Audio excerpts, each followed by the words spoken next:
ఈ ఉస్మానియా యూనివర్సిటీ తెలంగాణకు గుండెకాయ. గుండెకు జబ్బొస్తే మనిషి పోతాడు.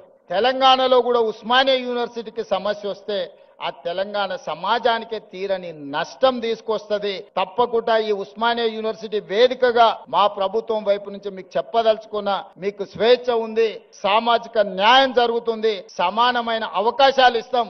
రాజకీయ పార్టీల ఉచ్చులో పడకండి, చదువుకోండి, భవిష్యత్తును నిర్మించుకోండి. సమస్య వచ్చినప్పుడు నిటారుగా నిలబడి కొట్లాడండి. సమస్యల మీద కొట్లాడతా అంటే నేను వద్దనను. ఇక్కడ కొట్లాడబట్టే తెలంగాణ రాష్ట్ర కళ సాకారమైంది. తెలంగాణ సమాజానికి ఏది ప్రయోజనమో దానికోసం కొట్లాడండి. ఏ రాజకీయ పార్టీ జెండాలు ఎత్తాలనో వాళ్ళ మోచేతి నీళ్లు తాగాలనో ప్రయత్నం చేయకండి.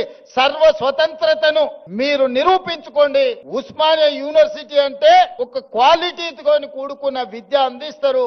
ఇక్కడ విద్యార్థులు ప్రపంచాన్ని నడిపించగలుగుతారని నిరూపించాల్సిందిగా మీ అందరికీ సూచన చేస్తూ, మీలోనే ఎవరు ఊహించగలరు ఒకరోజు ఇక్కడ నిలబడి మాట్లాడే అవకాశం ఇక్కడ ఉన్నోళ్ళకే రావచ్చు. నేను జిల్లా పరిషత్ మెంబర్ అయినాడు కూడా ఎవరు ఊహించలే. నేను తెలంగాణ ఉద్యమం సందర్భంగా ఇక్కడికి వచ్చినప్పుడు కూడా ఎవరు అనుకోలే. కానీ ఇవాళ అవకాశం వచ్చింది. నిబద్ధతతో ఉండండి, నిరంతరం కష్టపడండి.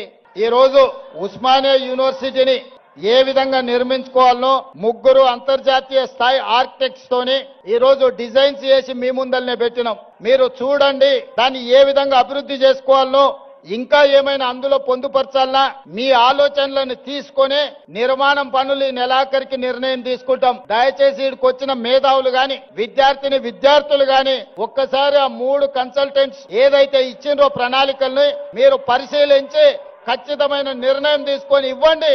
మంచిగా ఉస్మానియా యూనివర్సిటీని అభివృద్ధి చేసుకుందామని తెలియజేస్తూ